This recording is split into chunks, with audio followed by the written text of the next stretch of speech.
Like, what are you noticing about the next generation of young people that are coming out of cities like Hartford? I think the most important aspect of interacting with young people period, is to be able to stop and listen. Because what we normally do as adults, and even friends and so forth, that we're constantly talking, and we do very little listening.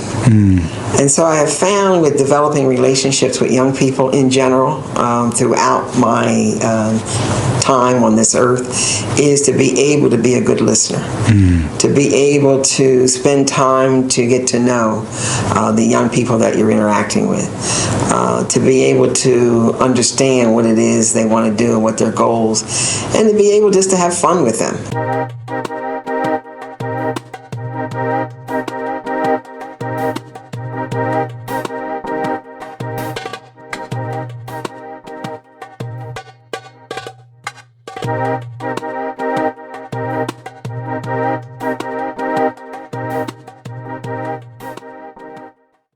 Hello, everybody, and welcome to another episode of Trade Secrets by Tripletote. Today, I have a very special guest with me. She's here to share her secrets to success. She's here to give you the pathways to understanding, the power of your mind, the power of your emotions, and actually moving a business forward. Her name is JoAnn Price. How's it going, JoAnn? I'm fine. How are you? Everything is good. Thank you so much for doing the show today. My pleasure.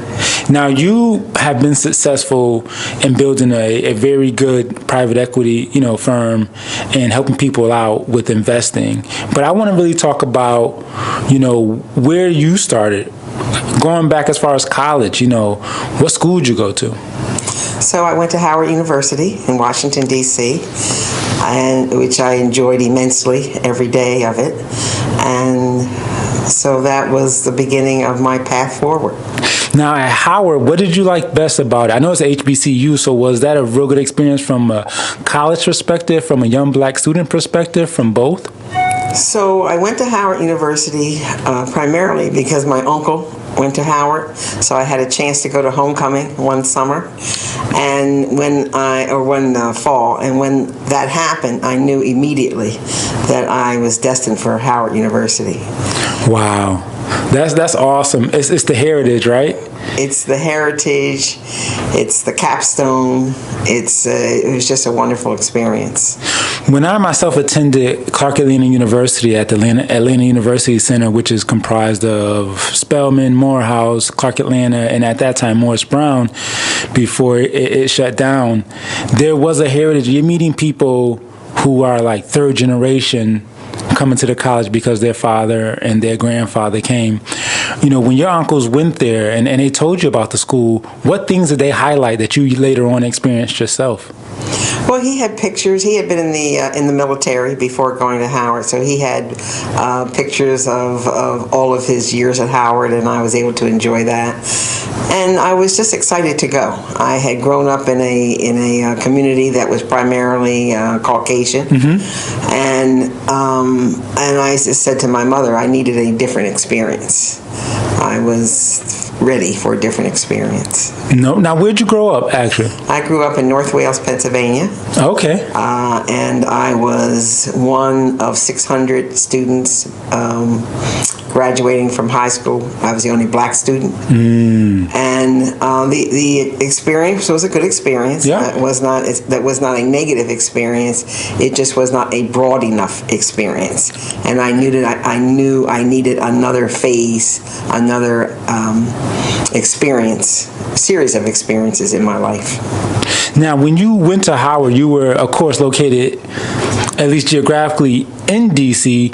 Did you, from school, stay in D.C. and grow there, to start your careers, or did you move back? No, I met my husband at Howard University. and we got married, and we lived in Washington for 2 years until he graduated from law school. His first job out of law school was in Richmond, Virginia, and he was a estate and gift tax attorney. Oh, nice. So off we went to Richmond, Virginia. I had my son in Richmond. We adopted a daughter as well.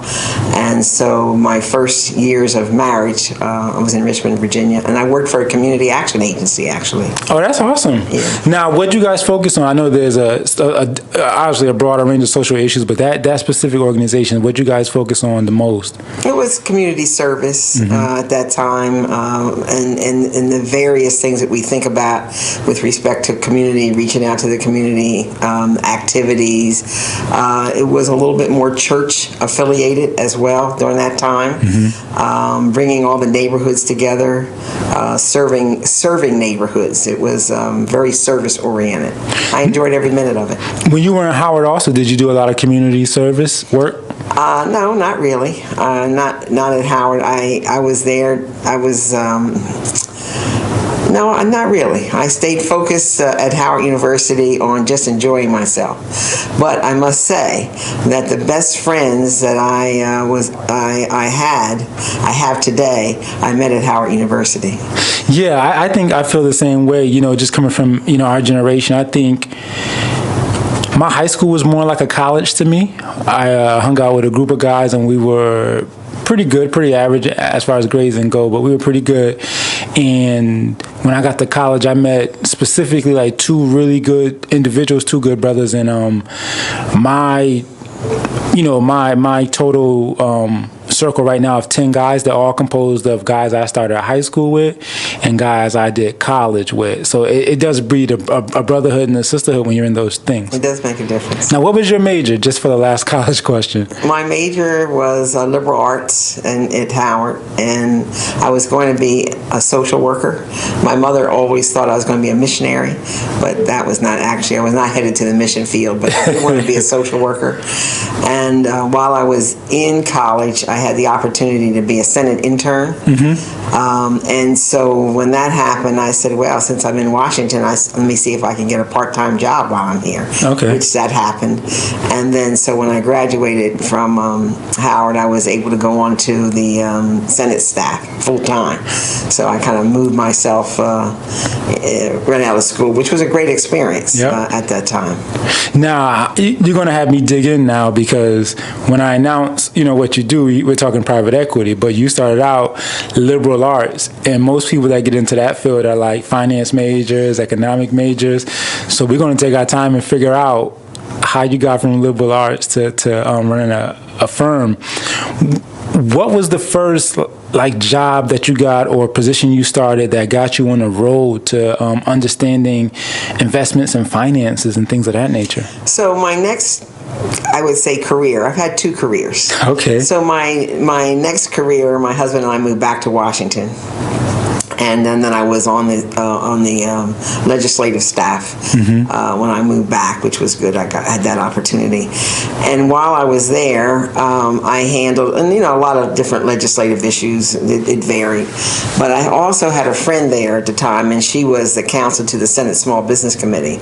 And they had approached her about running a trade association, a relatively new trade association in Washington.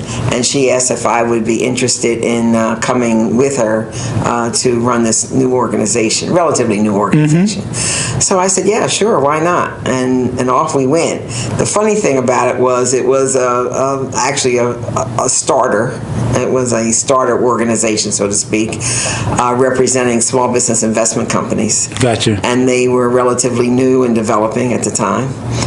And so my husband often kids and says, yes, and so she was the executive director and I was the deputy director, and we had one other person. And so my husband used to tease me and say, yep, all chiefs and no Indians. Yeah, I definitely understand that.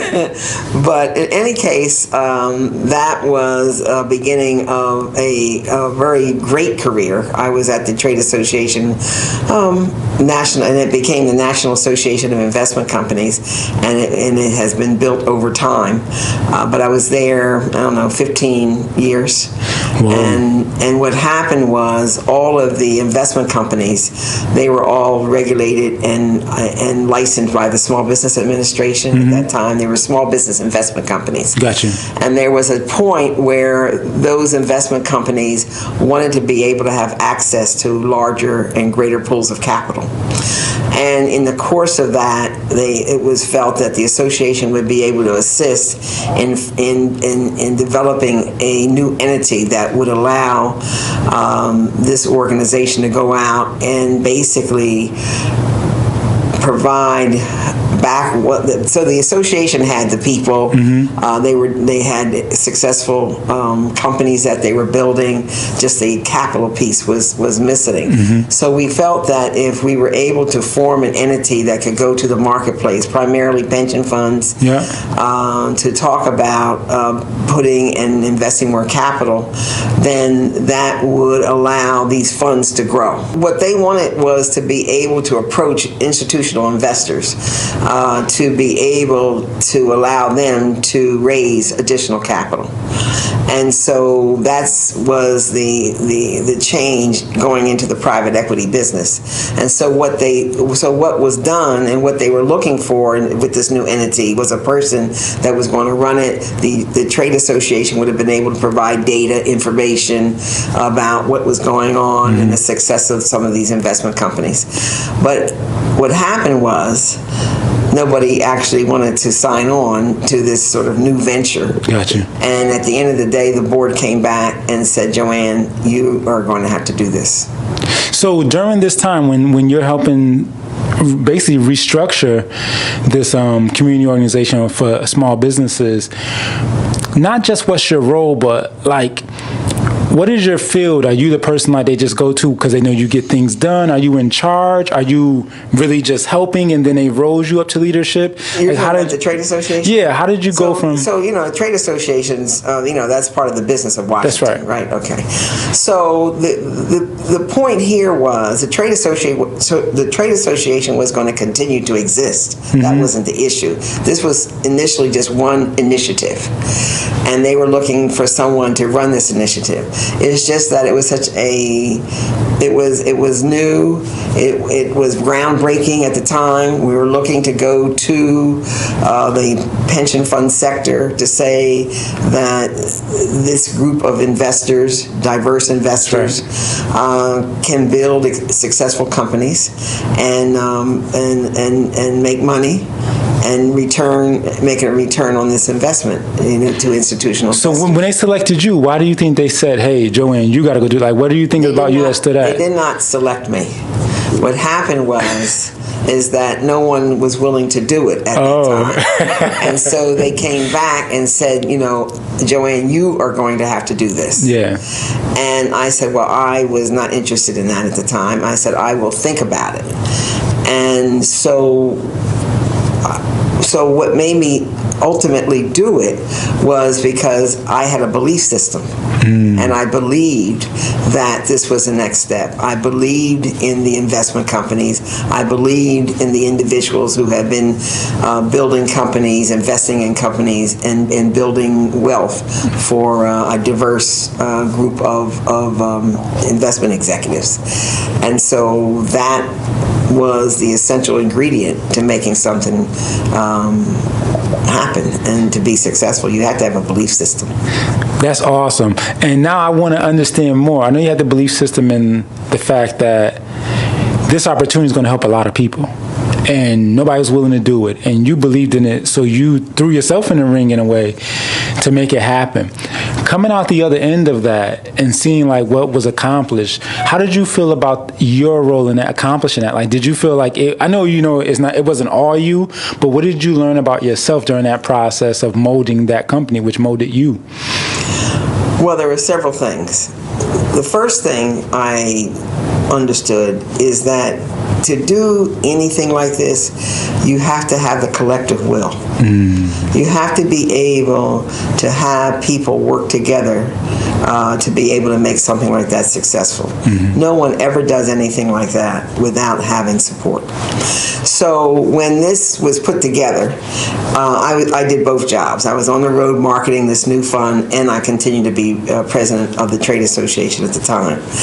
And so we had to put together, we had to do several things to kind of pull it all together and to begin to get on the road and to start this opportunity. But what was critical to being able to make this happen is dealing with the issue of failure. Because anything like this that you do, there is always the possibility of failure. And I don't even say it's not even a negative thing. It's just that it might have been before its time. There might have been too many obstacles in the road. It could be just any number of things. And so you have to be able to deal with the fear of failure when you're doing something that's never been done before. So that was number one. The second thing is, as I said, it was a belief system. I believed in the fact that these investment executives were talented. I believed in the fact that what we need to do as a people is to expand the opportunity set. That's right. I believed that it could be done. So once you have all those things in place, you just begin to hit the road and you get people to work with you. We had a strategic partner, which was in Connecticut, which is why we ultimately headquartered Fairview Capital in Connecticut. Gotcha. But being on the road, it took 2.5 years to raise the first fund. And it was a labor of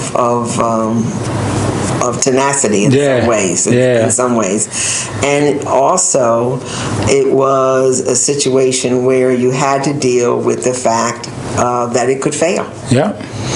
And that, I think, was an area when I stepped back to think about what enabled me to kind of just keep on going. I had a very supportive husband, though. He was fantastic every step of the way. That's awesome. But I realized that for me, my curiosity, I have an insatiable curiosity, that was always more powerful than my fear of failure. And that enabled me to really just stick to it. And to raise that first fund, it took 2.5 years. Wow. And, I traveled all over the country because, meeting and making the pitch to investors that this was an opportunity worth investing. So you get the seed to really get a solid foundation to form this company and have it be able to work to start. As you're building the company, like as you're in the company now after you start the funds, was it as brutal of a grind as the first 2 years was, or was it easier, or was it just different? It was different. It wasn't easier because once you had that first fund, then you had to get ready to do business. So the first thing, by the way, that I did is that I felt that I needed a partner. And there was a individual within the trade association who was one of the investment company executives, and I approached him. We were having dinner, actually, and he was talking about doing something different with his career at that point. And I'm literally telling you, during the course of dinner, I was thinking about another partner, and immediately I looked at him and I said, "Would you be willing to be my partner at Fairview?" And obviously he said yes. No, he did not say. He did not. No, that's not his. No, that's not his personality. Actually, he was so shocked, but then he gave it serious thought and did serious due diligence because something like this, you've got to be able to feel confident that the partnership was going to work. That's right. And so he did. He did diligence for like 6 months.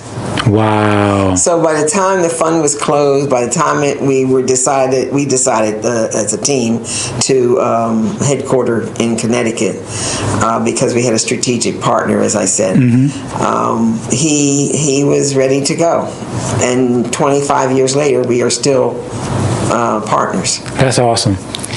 So it was a good decision So now when I hear on my part and his part. Oh yeah, definitely on his part. Let me tell you, he would have never got the experience I'm sure that he got with you, just being sometimes an executive at a company, sharing those responsibilities with somebody who is as We're equal partners. and I think that We did that purposely. I think that listening to your story, like one thing you hear about like your company is that public service is mandatory. Even though it may not be a written thing, that public service, you really encourage all your people to help the communities around where they are and where the company is. And now for the first time getting the understanding that that's actually where you started, it all comes around full circle. And then, you just understand, because you worked in a service that sometimes can be a thankless endeavor, especially at the amount of effort it takes to get things going, to get people to cooperate. Nobody's making a ton of money, so the incentive financially is not there. It's about the purpose when you're dealing with a community organization more so than dollars. And so leveraging that and understanding that and bringing it actually into a company, I can understand the dynamic and how that can work out well for you. And you yourself, you still are always finding ways to be a benefit to the community, specifically Hartford, which is the neighboring community to where your company is. What is that like now, engaging these young people, or even being a facilitator for young people? Like, what are you noticing about the next generation of young people that are coming out of cities like Hartford? I think the most important aspect of interacting with young people period, is to be able to stop and listen. Because what we normally do as adults, and even friends and so forth, that we're constantly talking, and we do very little listening. And so I have found with developing relationships with young people in general, throughout my time on this earth, is to be able to be a good listener, to be able to spend time to get to know the young people that you're interacting with, to be able to understand what it is they want to do and what their goals, and to be able just to have fun with them. Everything is not a serious endeavor. That's right. And to be able to do that to the point that they reach out, they trust you, they know that it's not going to be a constant, you should have done this, you should have done this, you should have gone here, you should have gone there. And I don't normally give advice anyway unless it's asked for. So I'm careful about that, and people generally know that. So I have over years have been mentors to a lot of young people. Some of those young people are now adults.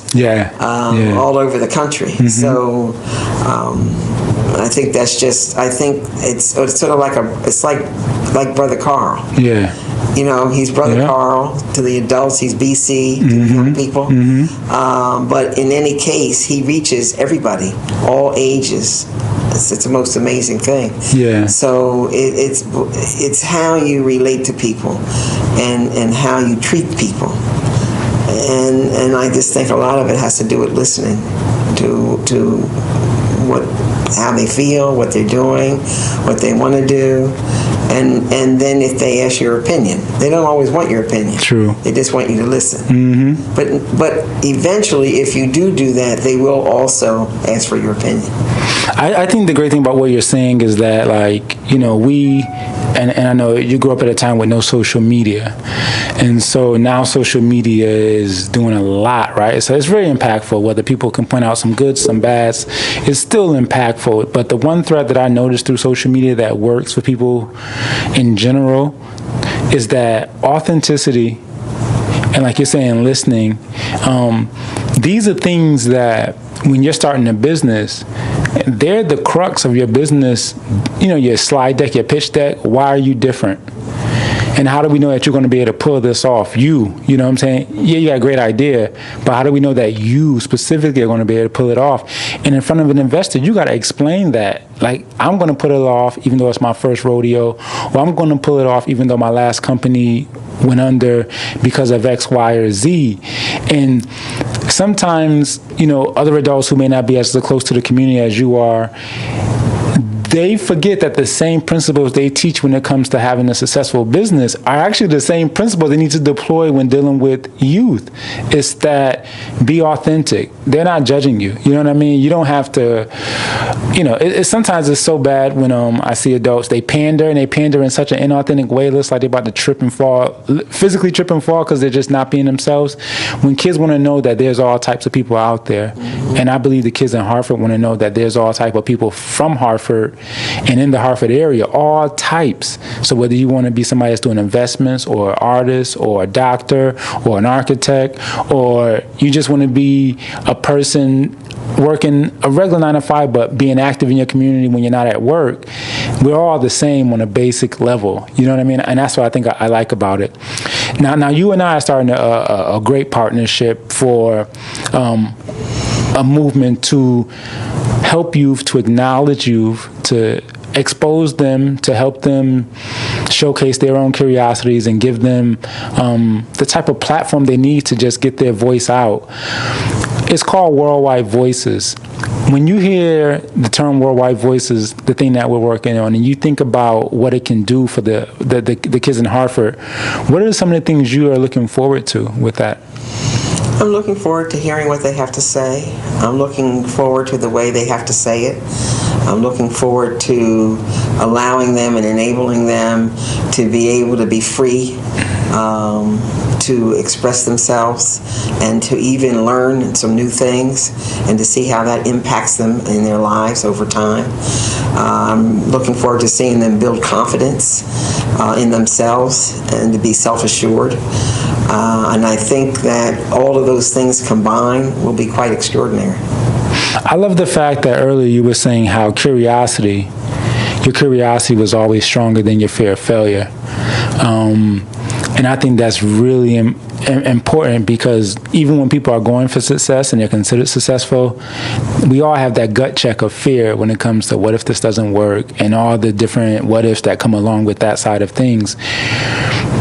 How has curiosity, specifically that one trait, allowed you to just become as successful as you are? What specific things can you think of, or times you could think of, when you were looking at something in a different way from maybe people alongside you that really paid off when you saw it through? Well, growing up, I was in everybody's business, every age group, in and out everybody's house, and I always wanted to be involved in people's lives, whether they wanted me there or not. Yeah. So it was great, you know, growing up in a small town where you had about 6 or 7 streets with people of color. I was in everybody's house. It was sort of like, you know, it's sort of like that cat or dog that you leave out an extra tray because they may come by. Well, that was me, and I was, you know, up the street at Aunt Hester and Uncle John's, down the street at Cousin Betty's. I mean, these weren't all relatives, but you know, everybody had a title. Or next door to Gainsey, who was blind, and she wanted us to, you know, write letters for her. And so I just always had an insatiable curiosity about people, what they do. I was constantly asking questions. Even it was a small town, so when there was a fire, I would get on my bicycle and go to the fire. I just had an insatiable curiosity about everything. So that makes a difference, because the curiosity is not just the thing; it's the people that are a part of whatever's going on. Because whatever you do, there will always be people. That's right. And so that's how I have always been, and it started as a very young person. So that's what I realized about myself. I was always in, and so I guess I was the predate of social media because I was everywhere. And I was questioning all the time, why do you think they're doing that? And I think what happens in my own experience growing up in these over white environments, and even though I was like our town was 30 miles outside of Philadelphia, so each town had black communities going toward Philadelphia. It's just that my town did not have that many. So it's not that I didn't grow up around people of color. My parents made sure that their friends and made sure that we had all that interaction. So it wasn't that, but my day-to-dayness was all white. And so I said, well, I might as well take advantage of this too, and I was all in their business too. Why are you thinking that? Well, why don't you want me here? I would like to be able to go. And what is keeping me from being able to pursue this? I just always, and I did not allow people to demean me in that way. I just never allowed it, and I don't know what about myself that allowed that. I had to give credit to my parents, my grandparents. Growing up, I guess they were always there at everything I did. The band, the plays, all that stuff. Where you think you're doing something great, but it's kind of okay. Let's go to the school play. Let's go to this, and they were always there. I don't know. I cannot put my finger on what made my personality that totally external. I don't know. But I do know that that's the way I was all of my life. When I had an opportunity to go to Haiti, I went on a mission trip, and my parents said, well, that's going to be pretty expensive. I said, okay, we'll sell this or sell that, whatever it was. And my cousin and I did that, and we were able to kind of pull the money together, and they helped. And when I came back from Haiti, I left all my clothes there. And my mother was unpacking, and she said, JoAnn, where are your clothes? I said, Mom, I left them all in Haiti. She said, I said, they were so poor. I said, I was like 13 or 14. And she said, JoAnn, do you realize that we are poor? I said, that may be true. I said, but not as poor as those people were. So it was always reaching out and being able to see what's going on. And seeing what's going on, you don't have to go 1,000 miles away. That's right. You can go down the street. That's right. You can go across town. And I just never allowed boundaries to limit me. I think what I'm picking up, and I know it's probably hard for you to perceive this because I'm receiving your story, but from the youngest of ages, you were curious.